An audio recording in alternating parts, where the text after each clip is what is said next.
What's up, everybody? I'm Scott, And I'm Jason. and you're listening to Liquid Carnage. My God, man, it is the middle of spring winter here in Arizona, where one day it's spring, the next day it's winter, and you never know which is going to be which. Yeah, these 20-degree days, where it's different 20 degrees between one day and another, are getting a little old. It's a Oh, little old. it is. It is. I'm thankful that we are, as we record this, we're in the middle of yet another winter drop. I know we're still technically in the winter season, but I get very tired of the hey, it's 75 degrees on Saturday and it's 45 degrees on Sunday, Yeah. and nonstop wind and whatnot because it messes with my allergies. And I don't want to sound like an old man, but it messes with my allergies.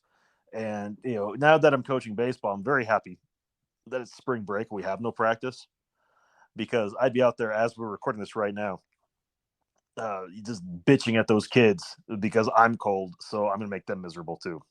Wow, that's good. Yeah, and today is a day for us because we had some roof repair that had to be done, and we were able to get it under our homeowners insurance policy, and so they're finishing up the job. So from time to time, you'll be hearing a little pounding or drilling or nailing or whatever they're doing up there on the roof as they finish up this project.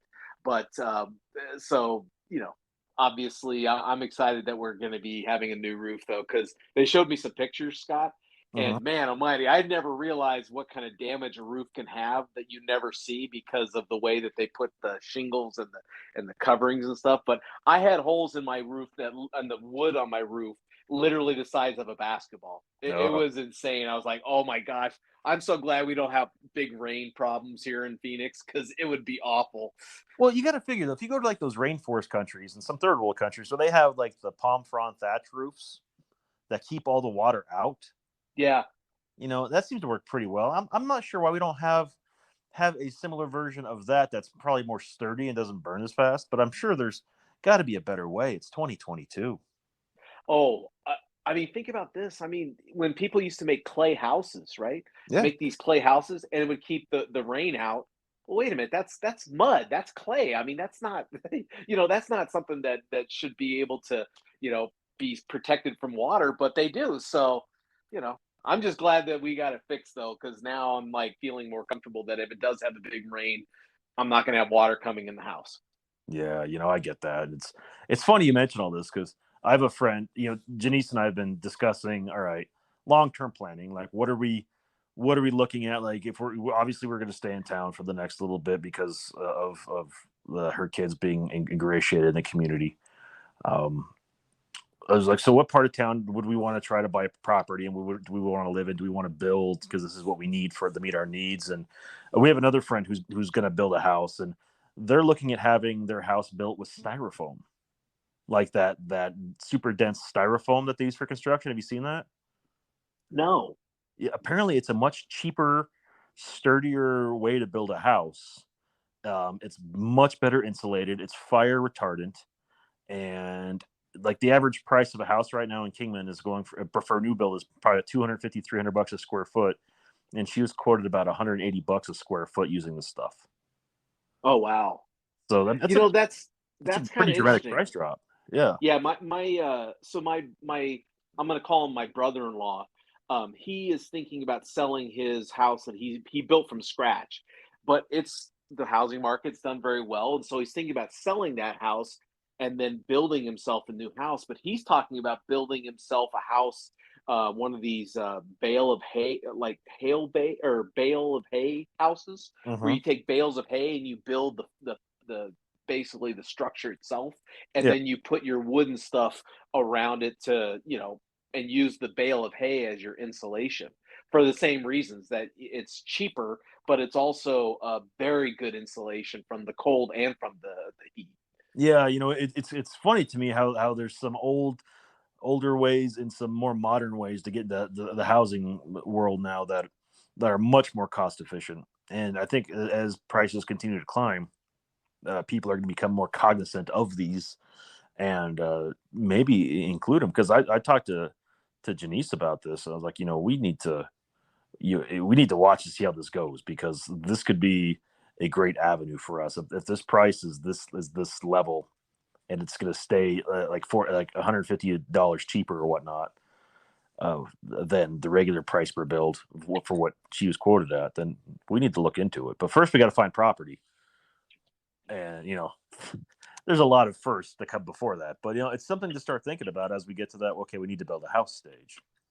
Yeah, we're kind of in the same boat. I mean, we've been fortunate with our house, but we can't replace the house without having to go up in value because we bought 3 years ago. So, we've had the advantage of the escalation in house prices, but now we can't replace it. We're Yeah, so we're stuck. So we're actually looking at maybe doing a remodel, an addition, building up an addition to the house, and adding a few hundred square feet just on the property that we have, and just creating a bigger footprint of the house that we have. And it was the same thing in terms of, okay, so we spend, let's say, 60 to $100,000 for an addition to make the house that would cost us almost double what we're paying right yeah. now. Yeah, well, And in a new location, you have to move all your stuff to as well. yeah, exactly. So I get you. Yeah, no, I'm making these decisions. It's a lot. When Oh you're yeah, younger, when you're young, you don't give two shits, right? You just, hey man, I'll buy a house. Who cares? You don't think about all this stuff. But then you get older, you get wiser, you start to use your judgment a little better. You remember what your parents told you. All the things that then you start making these decisions like, hey, don't put the horse or the cart before the horse. oh Let's yeah. let's figure out a plan. And that you talk about that, and it's funny that Janice and I literally had the same conversation the other night because we were talking about something, and I said, you know what, it's space because I've got a pretty substantial house, like 2,300 square feet. You think that's big enough for 4 people, but the way it's laid out, it's really not.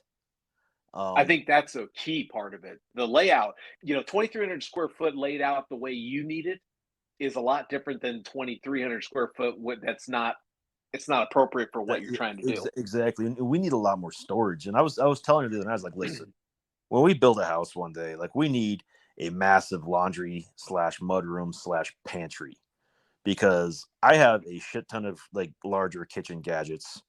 We need food storage, and we need space. I said it makes more sense for us that'll have a laundry room come off the garage into the kitchen that has the washer dryer, and just make it like 10 foot long, 10 foot wide instead of the normal 5 foot, and just add more shelves and cabinets and for a pantry and to store kitchen gadgets and whatnot. That'd be huge, you know. I And think also too, you guys probably would also want to do upgrade a backyard, oh yeah, backyard amenities, like maybe a cooking, like a little kitchen area well for you, and that, that you was know, that was the next sentence I had. It's like, plus, when we're looking at like a 4 car garage, we probably have to have a wraparound porch that's covered at least, and have at least a 1 car garage door off on the side of the house that we can open up into that patio to roll smokers and grills out, whatever else, because I'm not keeping them outside if I don't have to. yeah. I Yeah. mean, but you got to do it smart too. Like you said, if you can build it for half the price of what it would cost to build under normal construction, then you got to do it. Oh yeah, and you find yourself having these conversations like, well, what if we did this and whatnot. And I've got a friend who's a realtor in town. We used to work together at the hospital, and he left right before everything started to take off, and he's killing it. He's a good friend of mine. We did a lot of traveling for the hospital before he left, and we got to spend some time with each other, and we've become good friends over the years. And he and I went out with some other buddies on Saturday night for a couple beers, just to hang out. We call them cigar nights. But Oh, the weather was shitty. you don't invite me to cigar night. Oh, I'm crushed, man. I'm crushed. Well, as it turns out, it was 40 degrees and blowing snow to the side, then rain, and then wind, and then sunshine, and it was Pretty every bad. every type of weather you could have on Saturday night. So we opted just to go down to one of our local breweries and have a couple beers. And normally when we do this, we go to a place on top of the Surbats, kind of on the outskirts of town. You can see all of downtown and all of the main part of Kingman and I-40, and they call it the top of the world. And you sit up there with chairs and cigars, and you bring whiskey, and you just watch the world and just enjoy it. Oh, that Well, sounds so awesome. it is. It's very nice, but because of the weather, couldn't go. So we went to the brewery, and we're sitting down there, and we're all 40 something men. You know, one of the guys they brought along. I've known literally my entire life. Went to school together. We've met him first day of kindergarten, 30 plus years ago, and everyone's basically married, kids. We all live with small children that are girls, all going through the same stuff. You know, and you don't realize how much you have in common with some people that you thought you had nothing in common with ever until you start talking about the attitudes of preteen kids, more preteen girls that live with you. And we were just laughing about that and just carrying on and exchanging notes on how to handle it. And then, you know, as you have a couple more beers and you start watching and talking, and then, you know, watch the people around you talking, and you realize that you have more things in common with some of these people than you realize. And it's like the guilty pleasure things. You know what I'm talking about? Like, I was talking about that show Vampires in America. I mentioned to you a couple weeks ago. Okay. And my buddy that used to work at the hospital is a realtor, and I was like, tell me more about this show. I said, well, it's on Discovery Plus, and this is what he goes, that's so cool. And said, and so there's how many episodes? I said, there's only one. They haven't released any more because I think it was so hokey. They just said no, which is unfortunate because like I'd have been there for that show until that to me that had the same style of show that could have run for 10 years and never would have found a vampire, but you would tune in every week to find out. You know, and yeah, he goes, yeah, it's like those Sasquatch shows. He goes, I love those. Goes, yeah, me too. And he and I spent the next half hour talking about Sasquatch shows on Discovery Plus, while the other guys talked about sports and whatnot. But you find out, man, you might have a lot in common with some people. Occasionally, you come across these guilty pleasures, like, oh, you like that kind of weird, fun entertainment too. Like, good for you. I know I'm not alone now. Yeah. I mean, I think that's one of the things that the executive producer told me about that Meetup app is that you can find any group you want, and you may not hang out with these people for anything else, but this one activity, and you can form a friendship with someone because of one activity. Yeah. Now, in this case, you're finding more things in common that you say, oh, you know, I want to hang out with you more. I want to do more things with. Yeah, you know, it's just fun. You know, it's just kind of fun, you know, because we're talking like, so then it runs into those scenarios like, all right, so if you could go on one of those Bigfoot expeditions, and I'll pose the same question to you, and you can tell me what your thoughts are. If you had the opportunity to go on a Bigfoot expedition in Cascade Mountains of Oregon, or, you know, the forests of Washington, would you go knowing you could find it, or worst case scenario, you just have a great camping trip, buddy? I would do that. I wouldn't go simply for the, you know, oh, I get to see a Bigfoot. That's like the highlight of my life. But I would go if it was a group of guys saying, "Hey, we want to look for Bigfoot. We want to camp. We want to, you know, have fun." I would do it because that would be the enjoyment to me, not the Bigfoot phenomena, but the camaraderie with people that you like. Oh, that's kind of fun. Yeah, you know, that's kind of what it came down to is we all had the same agreements. Like, yeah, man, we'd go. It'd be fun. I'd enjoy the camping more than the actual finding a Sasquatch because at the end of the day, there is the slight chance you do find a Sasquatch. What do you do in that scenario? Well, and you know, Scott, we've talked about this. I don't know if we talked about it on the podcast, but we've talked about this just in general. That we both have identified friends that we call them friends, and we, you know, love them for whatever reasons, but we would never go travel with them. Oh yeah, You know what I mean? Like we would never go on an adventure like that with them for whatever reason. Maybe, you know, maybe we don't like the same things, or maybe, you know, one person is really I don't know, maybe one person's really, you know, particular about where they sleep and where they eat and stuff. And so you just know I'm not gonna have fun traveling with that person. And so I wonder for you, is the search for the Sasquatch, is that a requirement to be able to travel with the people to on a camping trip? Because I could see you saying, look, just hanging out and having fun, but if you're going to bitch and complain about looking for a Sasquatch all the time, don't bother. yeah. No, in this case, these are guys I could travel with, and you know, and not that if we never got to that, that'd be great. And I say that because I have with one of them, I literally traveled to New York City and back with him. And in the 3 days we had in New York City, he and I found literally every single thing we could do before our conference started to get done. And we stopped at every pizza place. Like we're on the same page for a lot of things. So, but you're right. I agree. It's, when planning something like this, you have to look at your travel partners and wonder, is this a good idea or is this not a good idea?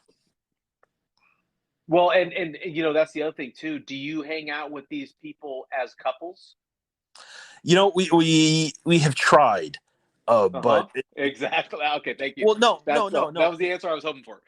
No, well, let me finish. It's not from lack of trying, and when I say we've tried, it's well, okay, let's go do this. Well, we can't because we're out here for this weekend, or so and so's there for that, or it's still we've had limited interactions as couples.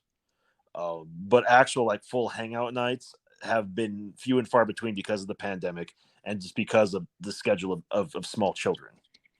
Oh, okay. So it's not necessarily that the couples together don't interact as well as the individuals together. Yeah, no, it's more or less a matter of circumstance more than I just don't like that person. Okay. Yeah, like so I have certain situations where the person individually with me, I get along with fantastic. We just click, everything works great. When I try to mingle in like Noreen and me as a couple with them as a couple, it hasn't worked. It's not that it's bad, but it's just there's not a camaraderie or anything that says, "Oh man, we need to do this every single time we possibly can." So Yeah, I get that. And sometimes that's just how it is. And there comes a certain point in your life where you realize that some friends you just have for certain things in life. Like I've got buddies I'll just golf with. I won't talk to them any other time of the year. Then I've got some friends on social media and I just talked to through that. But at the same point though, and then you got a friend that you just do podcasts with. yeah, but the same point though, it's life goes very fast. It goes in different directions. So I think just the fact that you take the time to be with those people, even if it's like with I don't know, a podcast, it says a lot. Because I know you and I don't talk nearly as much as we probably should, but I feel like when we connect for this show every week, I think we download with each other enough for that week. Does that make sense? Yeah, no, I mean, like I'm really close with Dean, right? Yeah. But we don't talk every week. You and I, for the last 6 years, have talked at least once a week for Yeah. 6 years. So it's not like like even with Dean, we talk sometimes, and both of us will just say, "Gosh, why don't we talk more?" Like I enjoy talking with you. We laugh, we talk about whatever we talk about, but we don't do it as often as we Yeah. should. And And, so and I he get and it. I, he, it's, we finally get a chance to hang out. It's like, man, we need to do this more often. And I tell him, like, yeah, we do. You got to quit buying and refurnishing houses. It's, Yeah, well, it sounds like they're done now. It sounds like they're done for a little bit. you're never done when you buy a house like that. They might be on a break, but they're never done. But uh, for listeners listening at home, we've got friends that renovate houses for fun. They renovated one to live in, then flipped another one, and now they just finished renovating a mansion basically here in Kingman, and we haven't seen them for the better part of 3 years, 3 to 4 years, any weekends because of the stuff they have to get done with the houses. So it's a running joke for us now. Oh. Yeah, no. Now, I would also say though on the negative, Noreen and I were talking about this weekend that um, you know, I was commenting, I said, we've been together now for 12 years, and so far I feel like we've grown with each other. You know what I mean? Like as I've gotten older, my interests have, maybe changed a little bit. But luckily she's kind of grown, and so we've stayed connected. But I've had friends that as I've gotten older, I just haven't been able to keep connected with them. For many reasons. Maybe it's the person that they got together with, or maybe it's that they got interested in things that I just don't have any interest in. And that's kind of the scary part about growing with the group. It's great if you can grow and get closer to someone you didn't even think you had anything in common with. I hate it on the other side when you kind of outgrow a friendship that used to mean a lot, but then has kind of faded. It's funny you mentioned that, and you use the word group, and that's a very interesting word, especially I guess in our social situation, because for a long time, man, we had a very tight knit group. We were a family. We still are a family, but it's like we did a lot of things together. We were always out together, or houses, dinner, Sunday night dinners and whatnot. And some people joined along the way, and some people have faded out, and it's from through no fault of their own or us. Well, some people we just didn't like, but um, people grow, people change, and if you don't make that effort continue to find that common ground, I mean, that's really nobody's fault. Sometimes you just drift, Yeah, and and and that's and okay. the sad, well, the sad part is that sometimes that drifting um, is mutual, and sometimes it's one sided. You Yeah, know, like what happened? We used to be really close, and what happened? I remember I had a friend who had gotten together with a girl, and the girl basically just wanted him. I don't know if it's for herself or for her life or whatever you want to call that. And that life did not allow him to have anything to do with me or be involved with me. yeah, And when that happened, I probably haven't talked to him in 8 years now, 8 or 9 years. And um, it, and who knows, maybe that's going to be one of those things in 15 years when a new form or phase in his life comes up. He might reach out and say, hey, gosh, I haven't talked to you in 20 years. How you been? How you been? yeah. And maybe everything will come right back. But relationships are hard like that.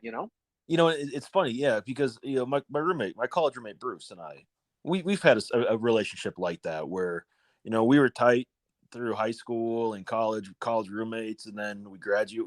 We stopped being roommates and kind of drifted, and we drifted for a while. He ended up getting married, whatnot, and I found all this stuff out secondhand, and it was kind of hurtful at the time because you're young and stupid. You don't know how to handle things, and didn't get invited to the wedding. Didn't A lot of things didn't happen that you would think of for as close as we were would have happened. And for a while it bothered me, and then around 2008 he moved back to town for a while with his wife, and I got to know them. We got to know each other as adults, and like, okay, yeah, and we've been we kind of reconnected with that, and he started having kids, and we've reconnected more and more and more. And I went to his 40th birthday party last year up in Vegas, and it was a roast, and it was Oh fun. gosh. Wow. Yeah, exactly. Like, it was exactly like you'd expect it to be. Like, he had a lot of people from his past that came out and just roasted him, and then because of the pandemic, not everybody could come out. So they went to Vegas, so we were up in Vegas with them, and we hung out. And he said something that really kind of stuck on, like, hit home. He goes, "Man, I got to apologize. I'm sorry the way things happened. It's like I just didn't know how to handle things, and I feel like you've been a good friend, and I just didn't know what to do, so I ignored everything for a long time, and I apologize." And it's like, hey, man, it's cool. We were young. It's And maybe that's all you. and really that's what it was like, man.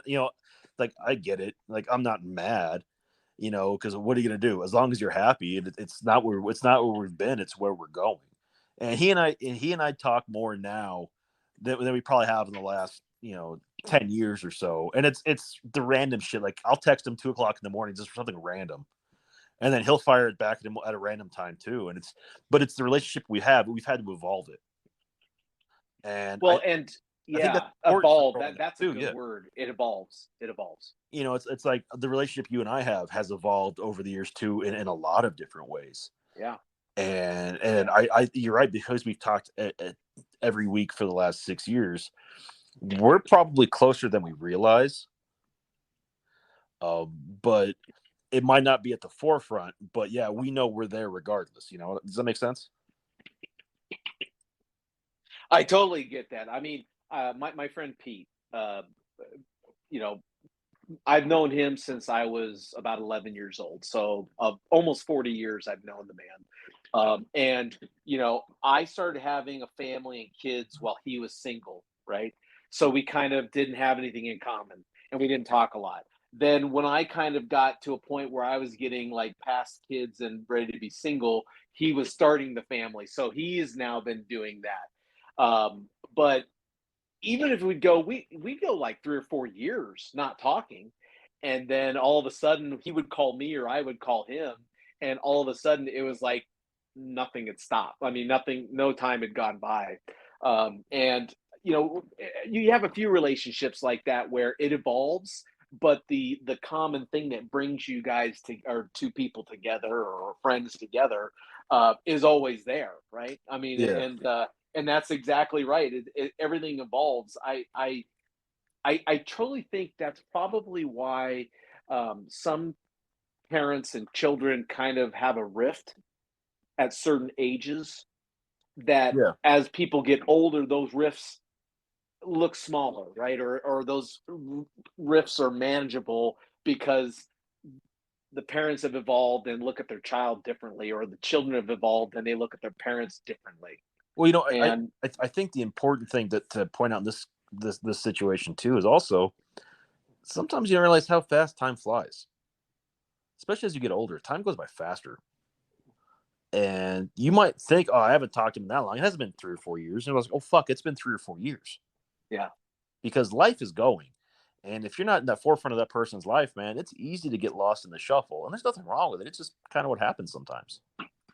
well, and don't you think that the relationship that you have with some of these lifelong friends like that, part of the reason that relationship is so strong is that they are your tie to your past, Yeah.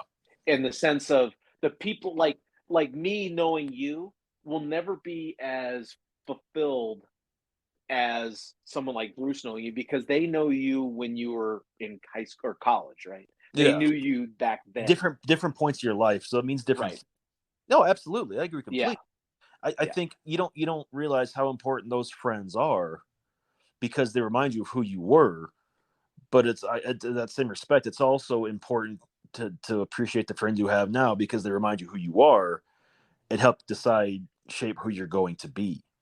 And frankly, when you think about a friend who will still talk to you after 40 years, there's a loyalty there that I don't care what Pete would do. I don't care. I can't think of anything Pete could do that I wouldn't be his friend. I can't think of something he would, where I'd say, you know what, I'm done with you. I can't be your friend anymore. Yeah. I'm sure you have that same thing. Like, obviously, us. I can't think of one thing that you could do, Scott, that I wouldn't, even if we didn't talk for 5 years, or that at some point it'd be like, hey, do you remember this, this, and this? And we'd be reminiscing and having a good time, and Oh, catching up like it was no one's, like it was nothing. Dean's the same way. I mean, there's certain people in my life that it, if we didn't talk for 5 years, on 5 years and one day, I would call you and I would feel like I had just flashed back right to like nothing had happened. Oh yeah, I do feel like with especially Dean, you talk about the three of us.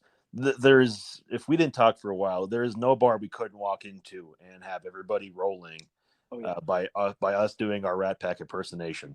that's right. I You know, know. Or you know. our Elvis, Michael Jackson, and Whitney Houston. I mean, we do great. Any of them. But the fact is, though, it's also the chemistry that you have as friends that rubs off on people, and it's infectious. And I think that's rare too. You know. Yeah, yeah. Chemistry is a big part. I mean, you think about it. There's we talked about 3 billion women on this planet, right? Mm-hmm. But there's something unique. There's something that you can't just define between you and Janice or me and Noreen that makes it different than just any woman. Yeah. There's a chemistry there. I don't know if it's a physical or emotional or the soul, but there's something different about that connection than with any other. Well, it's because they've both got extreme high tolerances for stupidity. That is true. Uh, That is true. I mean, I know that you're coming up on 2 years. I'm coming up on 12. Yeah, yeah. yeah, and they're both very patient women, and we Very are both patient. very lucky men. We can't say We are that. very lucky men. That's right. The event they listen to this show finally, we're very lucky men. No, so if you have a lifelong friend that you've drifted in and out of, each other's lives and you want to talk about it, hit us up on Instagram, Facebook, or Twitter, all at Liquid Carnage. Or if you have some meetup ideas for our EP Tom in the greater Denver metro area, hit him up on Twitter and Instagram at liquid_EP. Boy, I am so glad that this is the show that it is. I mean, this guy all day long. I've been in this office working, and my roofers have been on the other side of the house. Only during when I record my podcast does he decide, you know what, I'm going to start nailing in shingles on your side of the house now. Yeah, so it's been a crazy day for this. I'm glad it's almost done, but I apologize in advance to all of our listeners about all the thumping and bumping and dog barking. So. Hey, it's half the fun. It's reality. That's right. Our shows are reality based. We deal with what life throws at us as we record. That's right. That's right. So that being said, Jason, take us home.